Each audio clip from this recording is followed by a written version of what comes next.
Hey Pot Gang, it's Beth here. Today we're going to be doing a bit of a check-in on the April box, which had the lemon chilies, the green zebra tomatoes and the thyme seeds in it, and we're also going to be doing a bit of repotting and thinning out. Ever since my lemon chilies and green zebra tomatoes sprouted, I moved them onto a bright sunny windowsill.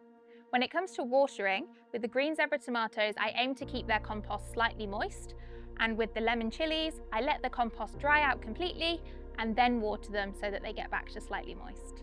The lemon chilies grow a little bit slower in comparison to the green zebra tomatoes, as you can probably tell, so they need a little bit longer in the seed tray, but these green zebra tomatoes are definitely ready for repotting, so we're going to go ahead and do that today. So it's been about a month since I planted Golda, the green zebra tomato.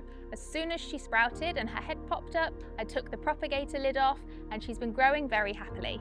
And now she's got about 5 leaves. She needs a bit more space, so she's ready to move up to her small pot. For this first repotting, you're going to need a small pot and a saucer if you added them, and some compost to repot with. So to get going, grab your small pot, don't let your saucer fly away, and fill it up with compost, because this is what her roots are going to expand into. So now that you've made sure there's no big clumps in your compost as you were filling it up, give it a little bit of a water so that it's a nice moist environment. As you're filling the pot up, make sure you're breaking up any clumpy, lumpy bits of compost as you go.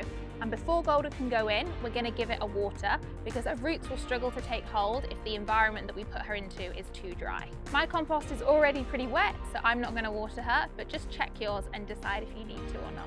Next, we're going to make a hole in the middle of this compost, and it needs to be about the size of one of these seed pods because Golda and all of her roots and all of her compost are going to be going in here. So you want to make sure it's a nice big hole. You want to choose the strongest looking plant to repot. So that's the biggest, most upright one. For me, that's this guy at the back. Next, it's time to gently ease Golda out of her seed tray. And remember, we're bringing all of the compost and all of her roots with us. You want to make sure that you pick her up by the compost and not by the leaves or the stem, because that could break her. Here she comes. And you can see all of her roots wrapped around the compost like that. That means we're right to repot her. She's wanting more space. Now I'm going to gently put her into that hole that we made in the middle of our small pot. Next, we want to pinch off her bottom set of leaves because they're actually going to be underneath the compost level now. Next, we're going to fill in all of the gaps and top it up with some compost. We want the surface of the compost to be just below this first leaf here. So you want to make sure that the stem is buried nice and deep. So we've filled in all of the gaps with compost, we've leveled out the surface, and now we're going to put a sticker on her pot. Since it's still a little bit chilly and there's a chance of a frost, we're going to keep her inside for now. So pop her back somewhere nice and sunny indoors. In a couple of weeks, we'll be able to start thinking about taking her outside. Remember to give Golda a drink every couple of days. You want to make sure that her compost always stays slightly moist. So if you're not sure, stick your finger in and see how the compost feels. You always want to water directly onto the compost and not onto Golda or her leaves. Like me, you might also have some extra Goldas, and if you've got enough compost and some spare pots, feel free to repot those as well. If you'd like some extra pots, they're available on our website. And that's Golda all done. She'll keep growing happily in her small pot, and in a month or two, we'll be back to repot her again. And now I'm going to pass you over to Steve, who's going to show you how to thin out the thyme from the April box. Thanks, Beth.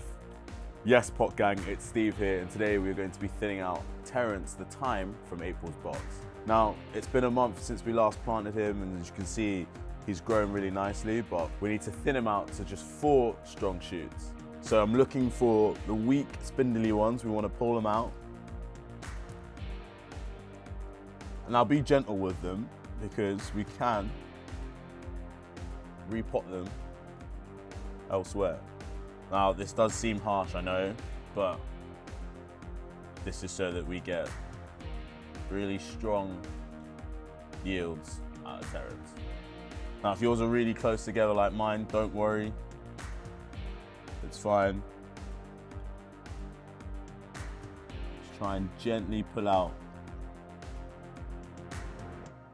all the weak ones. You do want to make sure you're pulling out the roots, otherwise you could have some guys grow back. Poor little Terence. It's fine. Put you in a new home. That's Terence all thinned out. I know it seems a little bit harsh, but this is to make sure that we get the strongest yield out of him. The leftover shoots that you do have, if you've got the space, you can repot them. I don't, but what I'm gonna do is I'm gonna pop him on a sunny windowsill, let his soil dry out just a little bit, and then water him every couple of days. As the weather gets warmer, we're going to need to water him more frequently, but we'll keep an eye on him and we'll check back in a couple of weeks' time.